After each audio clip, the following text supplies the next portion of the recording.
এই মুহূর্তে আমি যে সিন্দুরপুর গ্রাম যেখানে বাঁধ ভেঙেছিল সেই রাস্তার মধ্যে রয়েছি। আমি দেখাবার চেষ্টা করব। এই যে ঢালাই রাস্তা রয়েছে সেই ঢালাই রাস্তা এবং গ্রামের সব লোক সেখানে দেখতে চলল।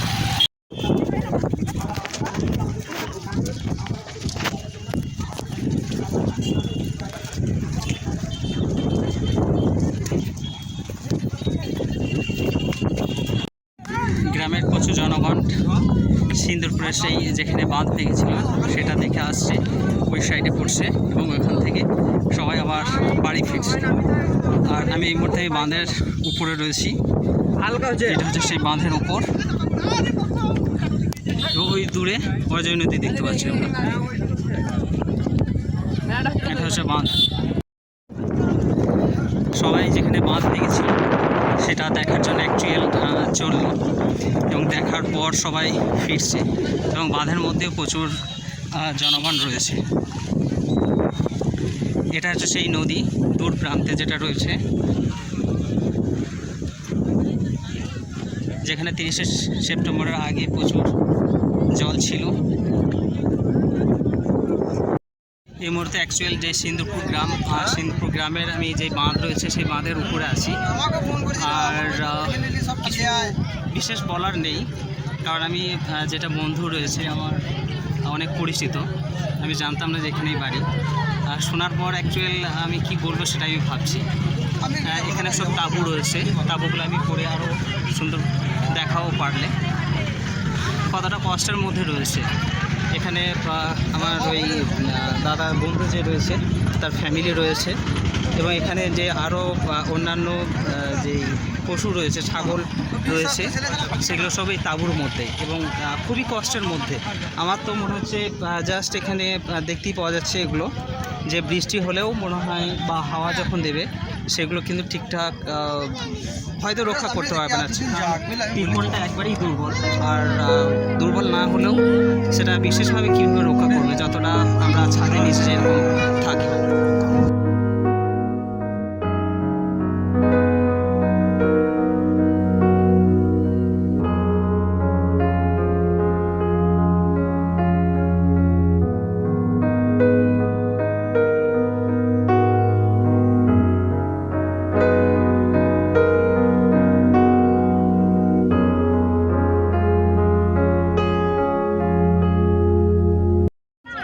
এই মুহূর্তে আমার যেই বন্ধু রয়েছে প্রায় 7 থেকে 8 বছরের পরিচিত সিন্দুরপুর গ্রামে, তার কাছ থেকে জেনে নেব যে অ্যাকচুয়াল সেদিন রাত্রিতে কি হয়েছিল বা পিছনে আমরা নদী দেখতে পাচ্ছি তার কতটা জল ছিল, টোটাল জিনিসটা একটু জানবো।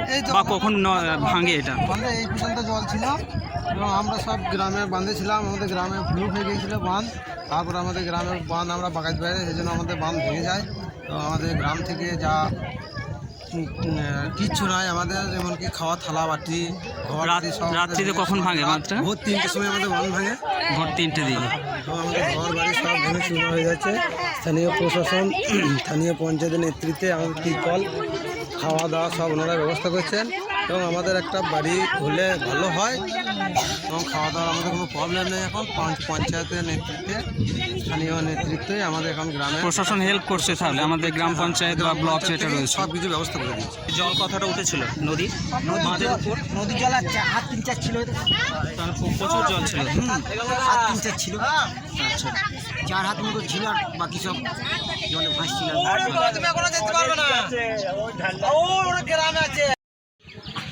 এই মুহূর্তে আমি জাস্ট যেখানে বাঁধটা ভেঙেছে ঠিক তার আগে রয়েছি এবং একটু আগিয়ে যেয়ে সেখানে ছবি তোলার চেষ্টা করব।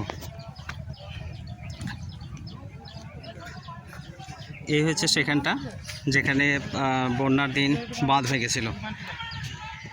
দূর প্রান্তে আমরা বাঁধ দেখতে পাচ্ছি, ওখান থেকে এই পর্যন্ত বাঁধটা আছে।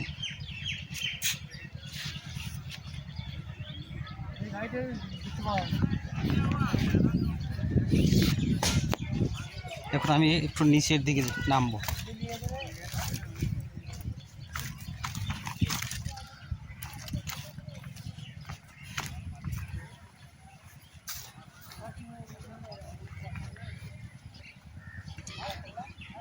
মেইন যেটা নদী সেটা হচ্ছে আরও একটু দূরে, সামান্য এখানে ক্ষেত রয়েছে, ক্ষেত পেরিয়ে মেন নদীটা পড়বে।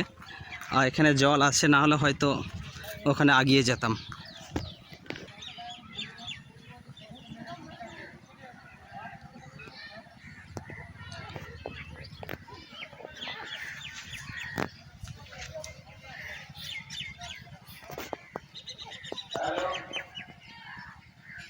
এই মুহূর্তে যে বাঁধ ভেঙেছিল সুন্দরপুর বা সিন্ধুপুর যেটা গ্রাম, সেখানে রয়েছি। এবং অ্যাকচুয়ালি আমি যে মুহূর্তে রয়েছি, যদি বন্যা না হতো বা বাঁধ যদি না ভাঙতো, তাহলে ঠিক বাঁধের মিডিলে আমি রয়েছি।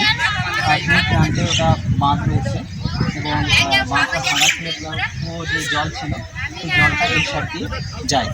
এবং কয়েকজনের সঙ্গে আমি কথা বললাম, পারলে চেষ্টা করবো সেটাকে ইনক্লুড করার। আর সামনে যেটা রয়েছে, ক্যামেরাম্যানকে জাস্ট একটু দেখাতে বলবো। এখানটা মিডিলে কিছু শস্য রয়েছে, ধান লাগানো রয়েছে, এবং তারপরেই যেই মেন নদী, সেই মেন নদী, এবং ওই পারেও বাঁধ রয়েছে। জাস্ট একটু ঘুরে দেখাতে বলবো এদিকে ক্যামেরাম্যান।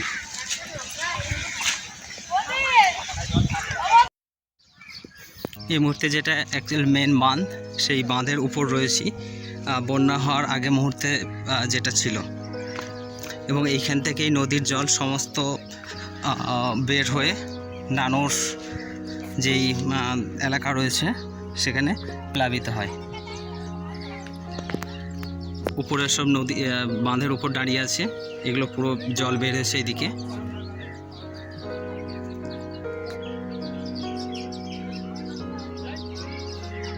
সামনে একটা বাড়ি রয়েছে, পিলারগুলো থাকায় বাড়িটা টিকে আছে, এবং বিশেষ করে এখানে গাছগুলো থাকার জন্য ওখানে মাটিটা আরও শক্ত ছিল। সো এখান থেকে আমরা গাছের যে গুরুত্ব সেটা আমরা বুঝতে পারি। অ্যাকচুয়াল মেন জলটা ম্যাক্সিমাম এটার উপর দিয়ে বের হয়। ওই সাইডে যেটা, ওটা হচ্ছে বাঁধ।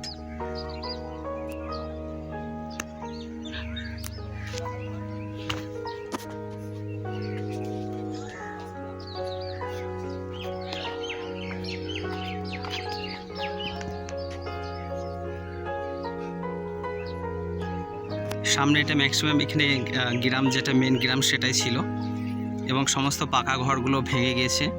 জাস্ট ছাদগুলো ওখানে পড়ে আছে, ওখানেও কাছে যাব এবং সেগুলো দেখব।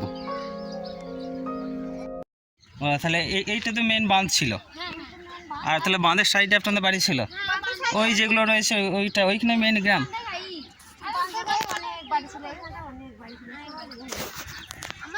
কটা দিকে বাঁধ ভাঙে? কটা দিকে বাঁধ ভেঙে গেছিল? রাত্রি 2টো 3টে এরকম টাইমে। আপনারা যখন খবর পান যে বাঁধ ভাঙছে, তখন সব বাঁধে উঠে গিয়েছিলেন?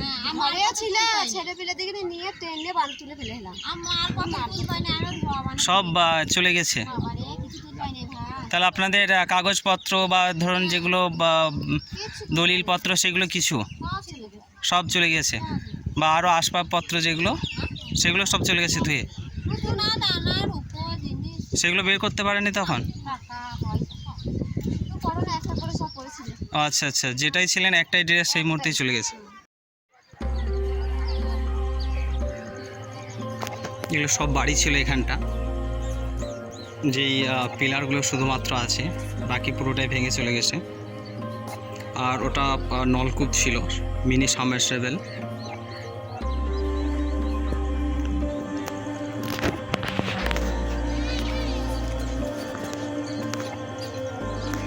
এখানে একটু গ্রামের একটু ভেতরে ডেকে ঢুকছি, যেখানে জলের বেশি প্রভাব ফেলেছিল।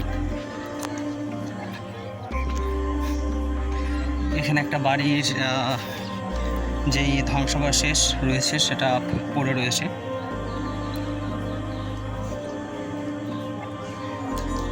প্রচুর ক্ষতিগ্রস্ত হয়েছে সেটা আমরা দেখতেই পাচ্ছি।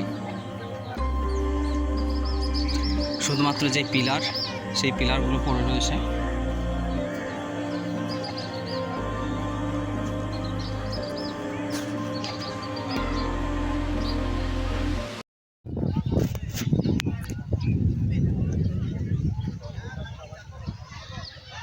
এখানটায় সব থেকে বেশি ক্ষতিগ্রস্ত হয়েছে।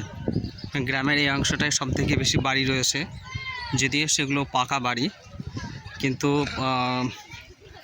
বন্যার হাত থেকে সেগুলো রক্ষা পায়নি।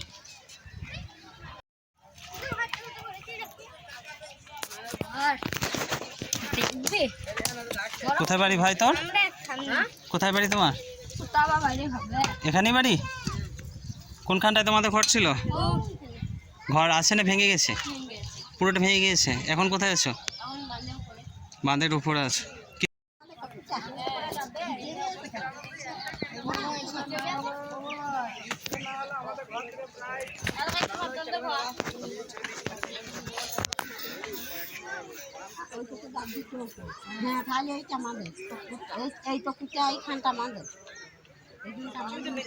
ছিল কোনখানে বাড়ি ছিল আপনার?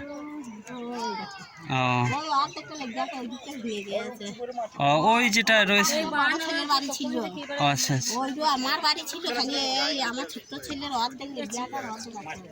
সেদিন মোটামুটি তাহলে বিশাল একটা ভয়ঙ্কর ব্যাপার ছিল। দারুণ ভয়ঙ্কর ব্যাপার ছিল, আমরা যাই নাই। আমরা তার আগে বাঁধে উঠে গেছিলেন। আমার ছেলে বউরা বলছে জল আসছে বলে বাঁধতে গিয়েছে। আচ্ছা, দিয়ে বাঁধতে গিয়েছে, দিয়ে আমাদের একটা ফোন এলো, আমাদের একটা আমরা কাপাটি ব্যাংকে চাকরি করে, তখনই সেই জামাইটা ফোন করলে, দিয়ে ফোনটা বাজছে বলে আমি ধরলাম। তখন দেখছি যে বলছে পিসিমা আমার জল আর আটকা দিচ্ছে না, বাঁধ তোমাদের ওইগুলো ছাড়বে। কী করে বুঝিয়েছে কাজ জানাচ্ছে, বলছে ওইগুলো ছাড়বে তোমার ওঠো। তখন আমি ছেলে বউকে ডাকতে গিয়েছি, আর দিয়ে আর আমরা এসে বাড়িতে কোনো জিনিস নিতে পারি। তাহলে কিছু বের করতে পারেনি বাড়ি থেকে? সোনা দানা বা আরো জামা কাপড় তখন উঠে গিয়েছিলেন আগে? আর ওরা রিপেয়ার মেরামত করছিল।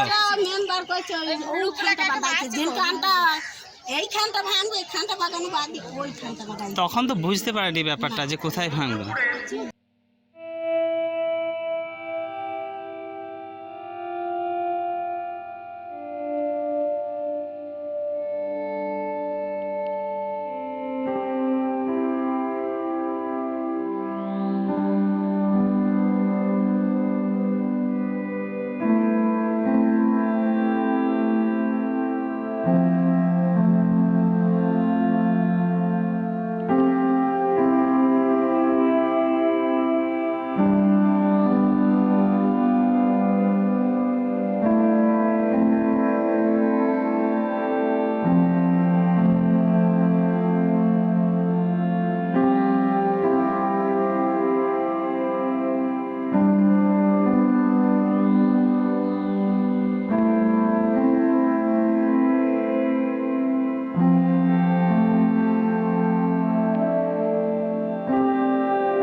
আবারও সে গাছের উপকারিতা। আমার মনে হয় যেন গাছটা থাকার জন্যই এইখানটাতে অনেকটা এই বাড়িটা রক্ষা পেয়েছে। গাছের শিকড়গুলা মাটি কামড়া আঁকড়ে রয়েছে।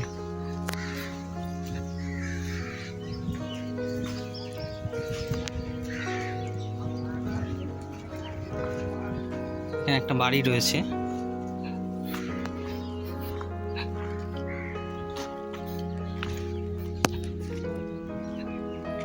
বাড়ির এই সাইডটাকে জলে নিয়ে চলে গেছে বন্যার স্রোতে। দূরে দেখতে পাচ্ছি বাড়িটা ভেঙে গেছে, শুধুমাত্র কিছুটা অংশ রয়েছে পিলার ওপর দাঁড়িয়ে।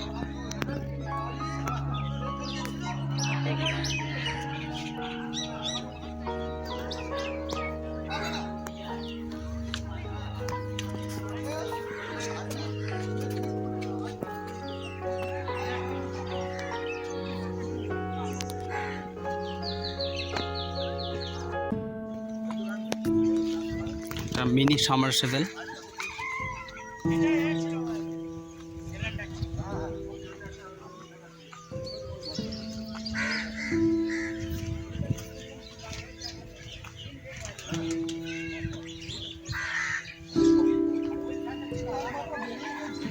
আবার একবার দেখাবো যে গাছের লাগানো কতটা উপকারিতা। শুধুমাত্র বাঁশ গাছ থাকার জন্য এখানটা কিছু করতে পারেনি বন্যার জলে। এখানে বাঁশ বাগান রয়েছে, যদি এখানে হয়তো পুকুর ছিল, কিন্তু একবারেই ফ্রন্টে আমরা যেটা দেখতে পাচ্ছি ওই গাছগুলো রয়েছে দূরে, ওখানে বাঁধ ভেঙেছিল। এতটা সামনে হওয়া সত্ত্বেও শুধুমাত্র গাছগুলোর জন্য এখানটা কিছু করতে পারেনি। সো সেই গাছ লাগানোর যেই উপকারিতা সেটা দেখা হলো আপনার। কীরকম দেখে মনে হলো? খুবই খারাপ অবস্থা। এই জল কি আপনাদের ওদিকে গিয়েছিল গ্রামের ও সাইডে? জল দিচ্ছে আমাদের মরছে তো এখনো পর্যন্ত রয়েছে। আমাদের মাঠ চলে গেছে, মাঠটা ঘরের মধ্যে খালি ওই আমাদের এই রাস্তার ধারে ঘর তো আমাদের ওইখানে ঘর গেছে, আর বাকি মাঠ পুরো সমস্ত এর জলগুলো ওর উপর দিয়ে দিয়ে গেছে। তো বেরিয়েছে সমস্ত ওই ধন্যবাদ আমার গ্রামে থেকে। কোথায় বাড়ি আপনাদের? খুব একটা দুঃখজনক ব্যাপার যে এত সব বাড়ি আমরা দেখতে পাচ্ছি, এদিকে সব পুরোটাই দেখলাম ঘুরে, সমস্ত বাড়িগুলো ভেঙে গেছে।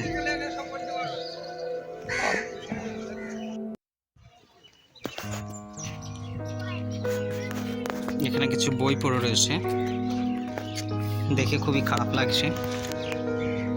দেখবো কোন শ্রেণীর এগুলো বই।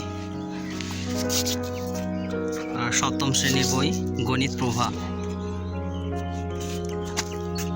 আরও বই রয়েছে, এটা অতীত ও ঐতিহ্য, প্রেমবেল ফার্স্ট পেজ যেটা।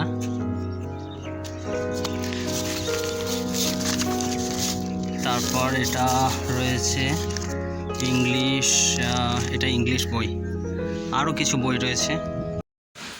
এই মুহূর্তে আমার ক্যামেরার সামনে এক দাদা রয়েছে, একজন গ্রামবাসী। তো তার কাছে কিছু জানবো যে এই এতটা একটা দুঃখজনক কাহিনী পুরোটাই ঘুরে ঘুরে দেখলো। পুরোটাই দেখলেন আপনি, কীরকম লাগলো? ভয়ঙ্কর একটা দৃশ্য। আপনাদের ওদিকে জল গিয়েছিল? হ্যাঁ গিয়েছিল। ওখানে কীরকম জলের স্রোত ছিল? ওখানে জলের স্রোত, সাংঘাতিক জলের স্রোত। সো অত দূরে, কত কিলোমিটার হবে এখান থেকে? প্রায় 4 কিলোমিটার বা 5 কিলোমিটার এরকম। হ্যাঁ বেশি। সো 5 কিলোমিটার পরেও যদি এত জলের স্রোত থাকে, সো এখান থেকে প্রায় 100 মিটার হয়তো হবে। সো এখানে কতটা জলের স্রোত সেটা আমরা বুঝতেই পারছি বা অনুভব করতে পারছি। কাছে একবারে বাঁধটা ভেঙেছে, ফোর্স বেশি ছিল জলে। হ্যাঁ, ওই ঘরের কাছে একটা বেশি দালান ঘর ছিল সামনে, ওইটা গিয়ে ছেড়ে গেল। তারপরে একে একে সব ছাড়িয়ে দিল। আপনার ছেলে মেয়ে কটা? আমার এইটা ছেলে, দুটোই ছেলে। দুটোই ছেলে, দুটো। এটা আমার ভাইজি মেয়ে। আচ্ছা, আমাদের সব ভেসে গেল মা, কিছু বার করতে পারি নাই মা। ছেলে গইলে গরু সব ভেসে হ্যাঁ চলে গিয়েছে। তারপরে ওই দেখো ইয়ে হইলো, গরুবাচ্চা বার করবে না, ঘরে জিনিস কাগজপত্র বা জিনিসপত্র না না কিছু বের করতে পারেননি? কাগজ কোটাই বার করে হেলাম আমি, কাগজ কোটাই বার করে এসে আর ইয়ে হইলো না মা, বৌমা ছিল না ঘরে। খাবার খাবার দিচ্ছে? হ্যাঁ খাবার ভালো দিচ্ছে, জল খাবার? হ্যাঁ জল খাবার ভালো দিচ্ছে বাবা। কিছু কাপড় চোপড়ও দিয়েছে, একখানা করে দিয়েছে।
গ্রামের লোকদের খাওয়ানোর জন্য আজ হারমোড় চুঁচুড়া অঞ্চলেরই একটা গ্রাম, সেই গ্রামের লোক আজকে উদ্যোগ নিয়ে সুন্দরপুর গ্রামের সমস্ত লোককে খাওয়ানোর জন্য এখানে রান্না চলছে। আপনার কোথায় বাড়ি? হারমোড়ির বাড়ি। ও, হারমোড়ি রান্না করেছে, তারপরে এখানকার লোককে খাওয়াবে। তো ভালো উদ্যোগ একটা। কী নাম আপনার? মোহন। আচ্ছা,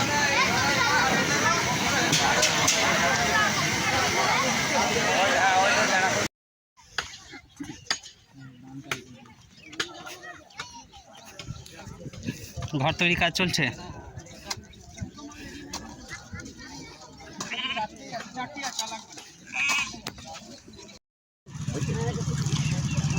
সবাই আবার নতুন করে ঘর তৈরি করছে থাকার জন্য।